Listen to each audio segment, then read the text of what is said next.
So Michael's a senior leader, coach, and social entrepreneur with diverse experience across the private and not-for-profit sectors.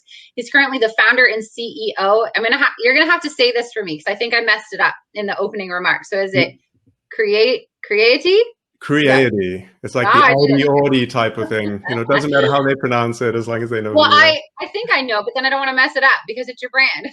Absolutely. And you got it right in the opening remarks, so that was great. All right. A social enterprise empowering mid-career workers with the skills they need to thrive in a rapidly changing labor market. Prior to founding Creaity, Michael spent several years working for Omers and Oxford Properties in a variety of senior leadership roles. As a CPA, certified executive coach and professional photographer. Oh, you do photography too. Interesting. You wear many hats there, Michael. Now I lost my spot. Michael offers a unique perspective on creativity, leadership, and career development. So thank you so much for being here. I can't wait to hear your presentation and your session, and we really appreciate your time. I'll check in with Alex, and we'll come back and maybe put some notes in the chat about your presentation too. So sure. So I'll probably get going, and hopefully at some point we'll be able to bring up the slides, but I'm used to, things not always running as part of the creativity and adaptability that I'm used to. So I'll get going and hopefully we'll be able to. Okay, I'll check in with Alex. Thanks so much. Oh, here he comes. Hey guys. Can you hear me okay? Yeah, we can hear you. Okay, great. Yeah, sorry about the delay. So yeah, I got the slides, so I'll just screen share those really quickly. Okay, thank you, Alex. No problem. Okay, 1 second. Sorry about the issue, by the way. Okay, so let me just go. Can you see the slides okay on your end? Okay, I know it. Is this okay like this? I know it's a Google Slides. Can you do a screen share? Oh, you can't do you can't do a presentation no, view. Let me see. Yeah, I can't do presentation view, unfortunately. Sure, if you can just maybe enlarge it a bit so we see one slide at a time. How about that? Perfect. Okay, yeah, so just let me know when to go to the next slide. I'll just turn off my camera. Sure. So I think we've gone into another view now. Perfect. Great. So thanks everyone for joining today. Sorry about the technical issues, but really excited to be here today talking about a topic that in many ways has been sort of life-changing for me in some ways. And it's always great as a fellow CPA to be talking with a group of CPAs. Because, obviously as a group, I think we're incredibly creative and probably a lot more creative than we sometimes give ourselves credit for, and perhaps also more creative than a lot of people sometimes give us credit for. So would love to now just take a look, and if we move to the next slide. Thanks, Alex. So before I jump into a bit of what we're going to be covering today, just wanted everyone to sort of type in the chat just, the first words that come to mind when you see the sentence, creativity can. And, what jumps to mind if you had to complete the sentence? Creativity can.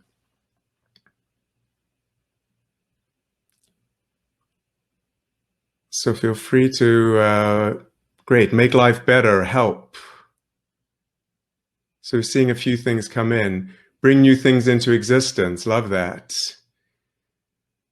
So when we look at the things that people talk about, seldom when we're talking about creativity, open doors, launch a new entity, seldom do we hear people say, creativity can ruin the world. It's invariably never bad things that people are saying about creativity. So if we move to the next slide, the question then that becomes very important is, do you consider yourself creative?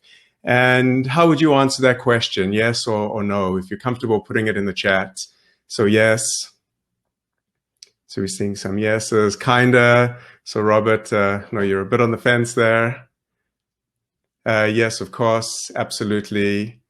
And actually now it's looking, the share screen option is here again, Alex. Should I try share my screen and see if we can get that to work? Yeah, you can try sharing it just really quickly. Sure. See if that'll work. Sorry about the technical glitches. Oh, no problem. Okay. So if we go here, everyone can see it? Yeah, okay. I can see it on my end. Perfect. Okay, perfect. Yeah, so I'll just get out of here and then, yeah, sorry about that. Thanks so much, Alex, and thanks everyone for your patience. So I will just move ahead. So when Adobe did this research a couple of years ago in 2016, they asked people this question and 41% of people said yes. And then what happened was they asked people if they're living up to their creative potential, and the number actually dropped to 31%. So if you think of that, that's more than 2/3 of people out there who feel like they aren't living up to their creative potential. So for me, there's a huge opportunity there. There's so many people out there who are struggling with understanding what creativity is, and for whatever reason, whether it's the beliefs they have about themselves or the environments they find themselves in, they are not tapping into that creative potential. So that is very much about a lot of what my work involves.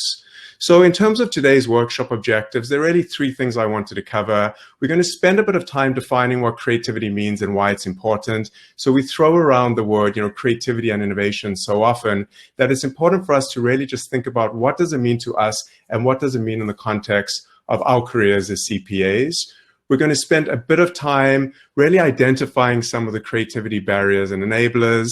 And finally, being a CPA myself, very practical, I want to be able to make sure that I'm sharing some tools and a framework that you can use leaving today's session to really be able to bring a lot of the learnings to life.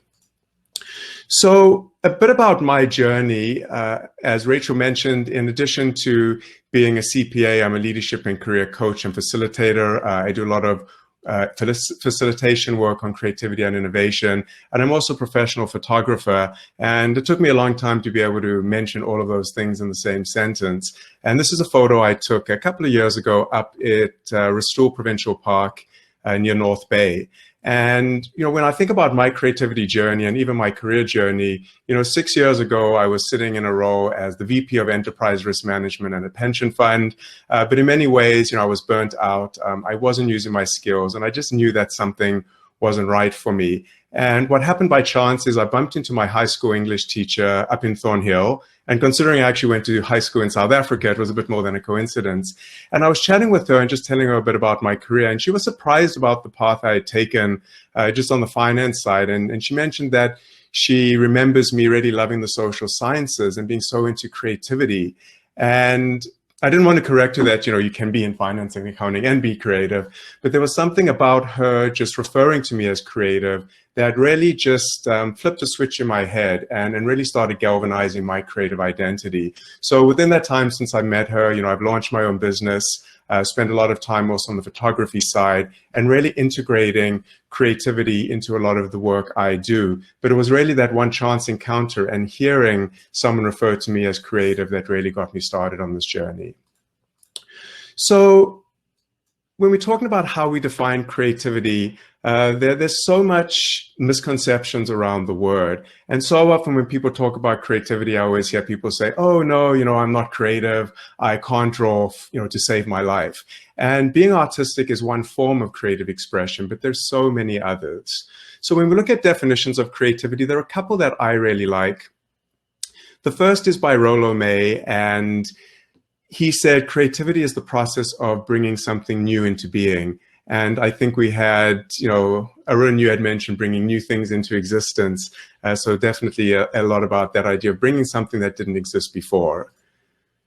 Sonia Simone said, being creative is just making something. It might be something crummy or awkward or not ready for prime time, but if you make something, you are creative. And finally, Brian Clark, this one also really resonates with me, seeing the intersection of seemingly unrelated topics and combining them into something new. And there's no universal definition of creativity, but there are a lot of, when we look at these definitions, a lot of common themes. The first is that creativity is a process. It doesn't happen overnight, and you need to carve out time and space. The second is that just the process, it doesn't always have to be something tangible. Being creative could be connecting ideas, could be insights from data analytics. The way we think, and because we all have unique backgrounds, we have unique ways of thinking, we all come from very sort of diverse backgrounds, we are going to connect things in different ways. And that is a big part of recognizing that we're creative. The other important thing to note is that we're all creative, we're born that way, and research has shown that we probably start losing a bit of that creativity at age 10, because that's when the judgment sets in. That's when we might have had an idea and be shot down, by a teacher. But the reality is we're born creative, we're born curious, and somewhere along the line, we lose that because of a lot of the external factors at play. So really, think through, as you define creativity, what is your definition of creativity that resonates with you? This is a great quote from from Maya Angelou that I love.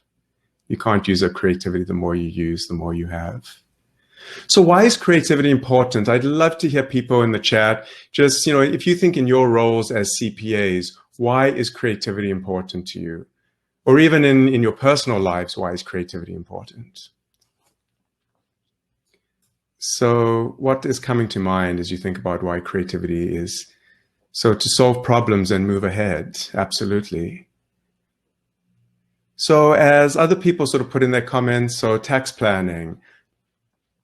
So as other people put in their comments there, here are a couple of words for reasons or things around why creativity is important. And because everyone responds to creativity and has a different definition, it shows up in different ways. So the most natural one is problem solving. Creativity is a big part of problem solving. It's a big part of growth, and it's a big part of innovation. People often talk about innovation without talking about creativity. And there is no innovation without creativity. It's really important to remember that. So a lot of it's also about self-expression. You can still be creative for creative sake. It's about uniqueness, being able to use your unique gifts and be able to connect things in unique ways. And for the second year in a row, LinkedIn has a workplace learning report, and they've identified creativity as the #1 top skill most in demand. And it's in the top 10 list of skills most in demand by 2025 by the World Economic Forum. So it's really sort of a key part, and it's tied so closely to complex problem solving and innovation as well.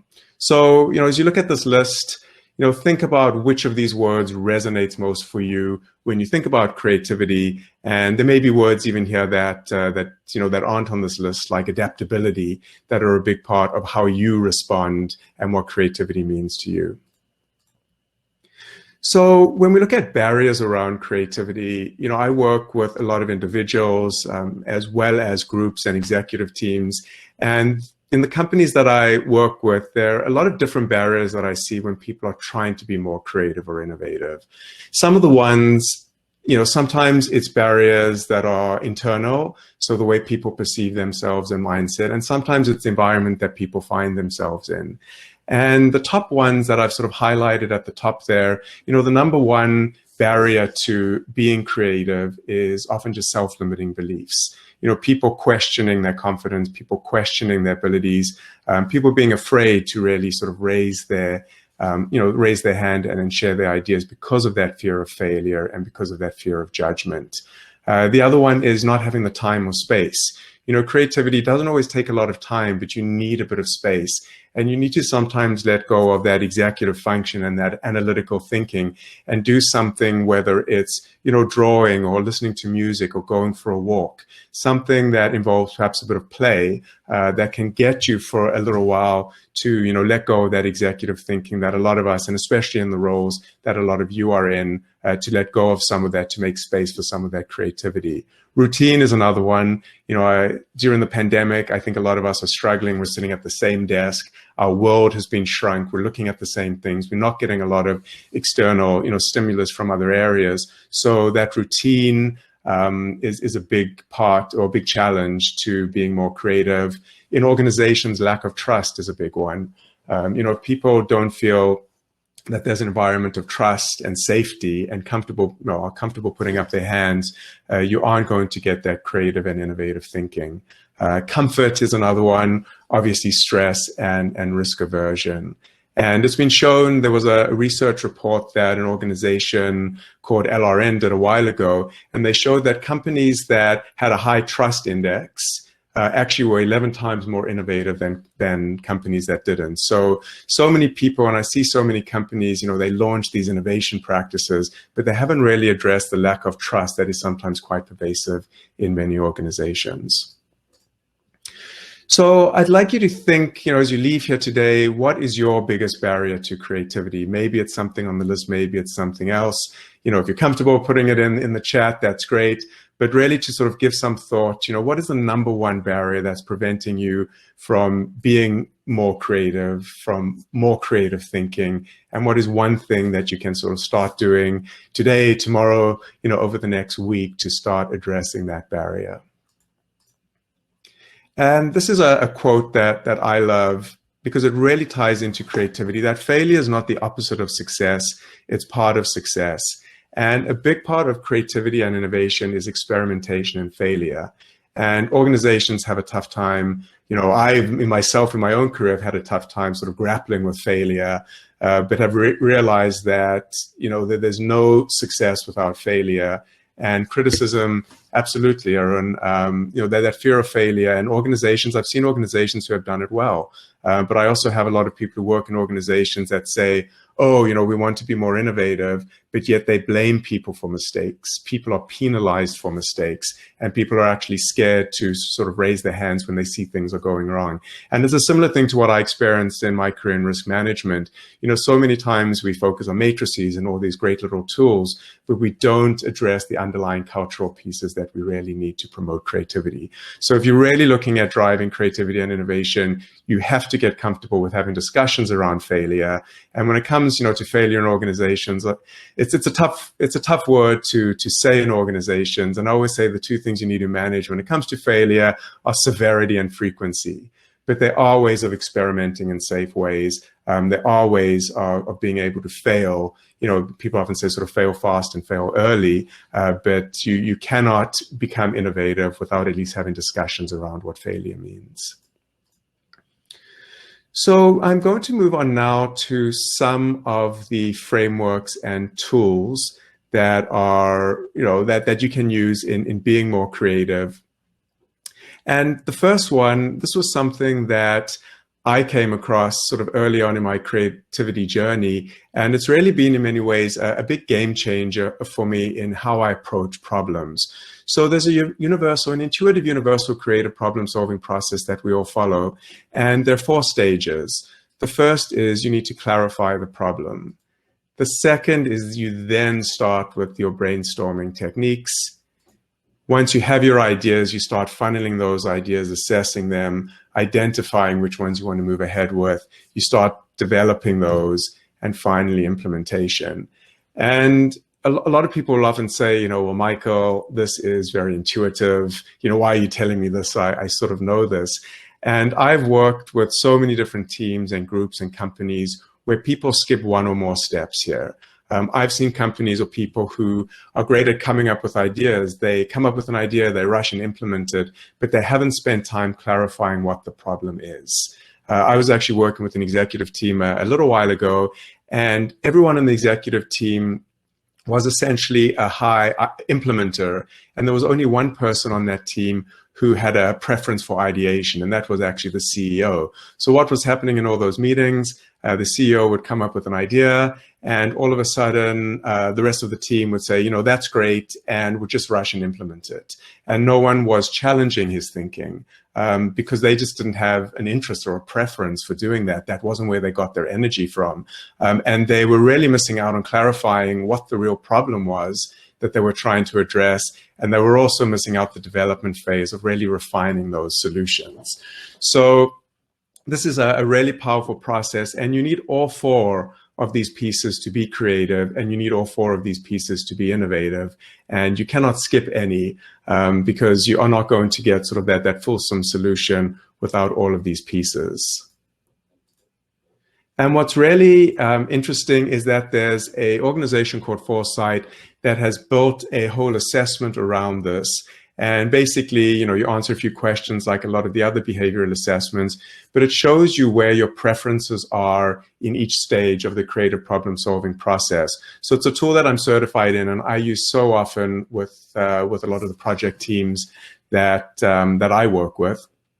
And this is an example of one of those assessments, and it charts out what your preferences are in each of those 4 areas. And it's important to remember that we're talking about preferences here, not ability. So I put David Smith, but full disclosure, this is actually my assessment. And there are different combinations, but I'm a high developer and implementer. So I get my energy from refining solutions and then getting things done. And what this assessment made me realize is focusing more time on the ideation. So now I spend a lot more time really looking at ways to get more energy and energized around the ideation process. And clarification too, and a lot of my work as a coach, it's all around clarifying the problem. But if you're in a team and you do this, you really get some interesting results because you need that complement. So if you've got a team where you don't have anyone who has a preference for clarifying, it doesn't mean that you need to replace the team, but what it does mean is that you need to be very, very mindful of how you structure things so that you are going through that clarification process, even though no one on the team really has gets energy from it or a lot of enjoyment from it. And I'm curious, for those of you here, which of these four areas, so the clarifier, the ideator, the developer, and the implementer, which ones would you more sort of associate or self-identify with in your work? Which one do you really get energy from? Clarifying the problem, getting to the root cause, coming up with ideas, refining, developing those solutions, or implementing? I'm just curious around Søren and clarify and ideate, Robert implementing, and Arun.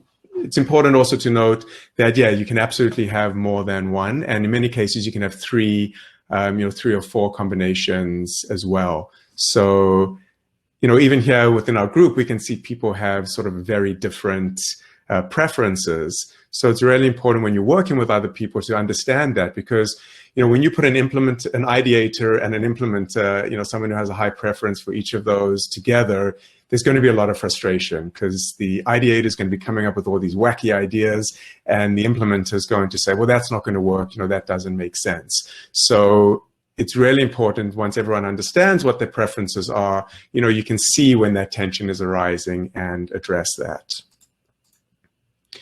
So I'm going to just touch on a couple of ideation tools that you can use in your work. And, once I've listed the names, I encourage you to sort of learn a bit more about them, and you can get more information about them as well with some of the links that I'm leaving. But even before the ideation piece, and yes, there are a lot of interesting tools that you can use. As I mentioned before, the first thing you need to do when you're setting up, these brainstorming sessions is really thinking about what are you doing to make sure that everyone has a voice and every voice is heard, and that there's that psychological safety in the room, as well as that diversity of thought and opinion. And once you've addressed some of those pieces, there are a couple of different tools that you can use that are quite interesting. The first one is actually quite simple, and it's called brain writing. And essentially what it is instead of getting into a room and having people just write things on stickies, someone says, give me an idea, and someone shouts it out and writes it on a board. What this actually does is gets everyone to write their own thoughts on a sticky or a piece of paper before taking it up as a group. And it's a simple thing that you can do, remembering that a lot of people just process things differently. You have the more introverted thinkers who need a bit of time to think through before shouting things out. I do a lot of work within sort of the newcomer immigrant community, and so many of my clients have a lot of fear around putting their hands up and sharing their ideas in groups, especially when they're more senior people in the room. So it's important to sort of democratize that process a bit, so that it's not just the loudest and the most senior person in the room whose voice is being heard. The other one that I use a lot is force connections, and I have a slide on the next. On the next slide, I'll talk a bit more about that. There's another one called 5W1H, where you actually think through and make up questions following the format, covering all questions that start with who, what, where, when, why, and how. For product development, there's a great one called Scamper. And what all of these tools are doing is really forcing you to think through things in a different way. Because for a lot of us, the minute we're in a brainstorming session, we go to our usual, modes of thinking, and sometimes it's a bit more automatic. So to really be creative, we need to shake up that thinking and really start forcing connections and thinking in different ways. So force connections is a tool that I love, obviously being a photographer. And this is a book I collaborated with an organization on a little while ago. So it was a way of using my photos for this exercise called force connections. But what it does is you think about your problem, you then look at a picture, a random picture, you write down everything that comes to mind when you see that picture, and then what you try to do is force connections with that picture to see, are you coming up with new ideas? So it can be a simple way, and I've done this in groups, I've done it individually, and it's amazing in a minute or two how you can get people just breaking out of their usual cycles of thinking and coming up with ideas that they would never have been able to come up with if they were just doing sort of the writing things on a sticky without that external, external stimulus. So simple ways, people often say there isn't enough time for creativity, but there are a lot of really interesting exercises that don't take a lot of time. So as we sort of wrap up today, and there'll be time for a couple of questions at the end, just a few general tips that I wanted to highlight as my wrap up today. So the first is to always word your challenge as a question. So instead of coming into a room and saying, oh, our sales are slumping, we're losing people left, right, and center, what can we do? Framing it as a question, how can we increase employee retention? How can we improve customer retention? Whatever it is, there's something that flips in our brain when we hear something worded as a question. And there's actually been a lot of research done on how to word questions, and questions that are worded as how might I, how might we, or how to actually work a lot better because they get people thinking about possibilities compared to questions, how can we or how should we, sometimes can actually take people down a bit more of a sort of a judgmental way of thinking. So how might I, how might we is a great way of starting your problem solving process. A lot of people often settle on the first sort of 2 or 3 ideas, and there's actually a word called satisficing, which means you just sort of run with the most plausible option. But you really should be doing 3 rounds of brainstorming, and the rule of thumb is sort of actually getting to 30 to 40 ideas that you then funnel. But so often people just really stop on the first few, especially if people are sort of being judgmental or rushing to implementation in that same session. The other one is to change things up. As I mentioned, you need to, whether it's doing a session outside, whether it's, orienting your desk differently, whether it's changing something up, whether it's looking at pictures like I explained, you won't get that innovative thinking if you're just doing things the same way. Deferring judgment. Neuroscience has actually shown that you cannot be judgmental and curious at the same time. So the minute you start questioning and move into that judgment mode, you actually suspend curiosity.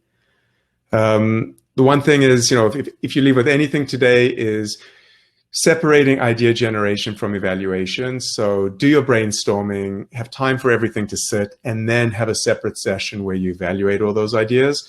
Too often people do everything in the same session, and what happens is someone has an idea, someone's already evaluating, it's shut down, and you don't have time to really let those ideas percolate and blossom, and really sort of expand where you could go. Focus on quantity. It's not often that you can focus on quantity over quality in the office, but when it actually comes to just the pure brainstorming piece, you want quantity, you want lots of ideas, and then you can really start honing those down and evaluating them. And finally, encouraging weird ideas, which so often people, someone comes up with a weird idea in a session and people look at you oddly, and then, but from those weird ideas, quite often you get a lot of other interesting ideas. So this is another great quote I love. Instead of thinking outside the box, get rid of the box. And so often our thinking is, we're ready when we're talking about outside of the box thinking, we've got that box in mind. So really expanding so that we're not even thinking about that box, it could be anything else. So I know we're almost at time. For those of you that have additional questions, always love chatting about this.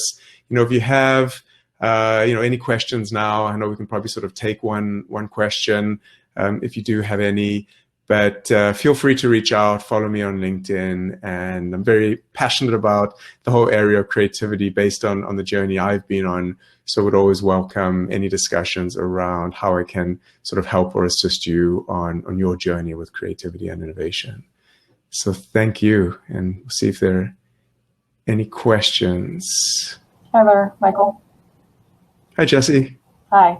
To everyone in the chat, I'm Jesse from the TorontoJobs.ca events team. Michael, I'm just coming out to say thank you for the presentation. I was able to sit in for about the last half of it. I definitely found it super insightful, so thank you for that.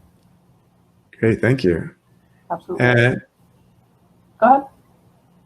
Oh, no, it looks like, yeah, we don't have any questions that I'm seeing. So. Yep. Yeah, so to anyone in the chat, definitely we encourage you to send questions to Michael. Michael, and if you'd also like to include your contact info in the chat, that way people can reach out to you. You're welcome to do so if you'd like, because sometimes it's just easier for people to go ahead and click on it. So again, thank you, Michael, for coming out and presenting at the event today, and thank you for everyone in the chat for joining us today. We do have 2 more sessions coming up after this, so they'll be starting at 2:50. We've got Ethical Decision Making in the Crisis by Aaron Mather, and CRA Audits 10 Rules to Remember by Anna Malajmaya. And after that, we'll have the panel session on the main stage. So we hope to see you there. And apart from that, I will be off, and Michael, feel free to take any more questions if you'd like. Great. Thank you, Jesse. Thank you. Have a great day. Oh, sorry, go ahead. I'm just saying have a great day. Thanks, you too. Take care. You too. Bye-bye.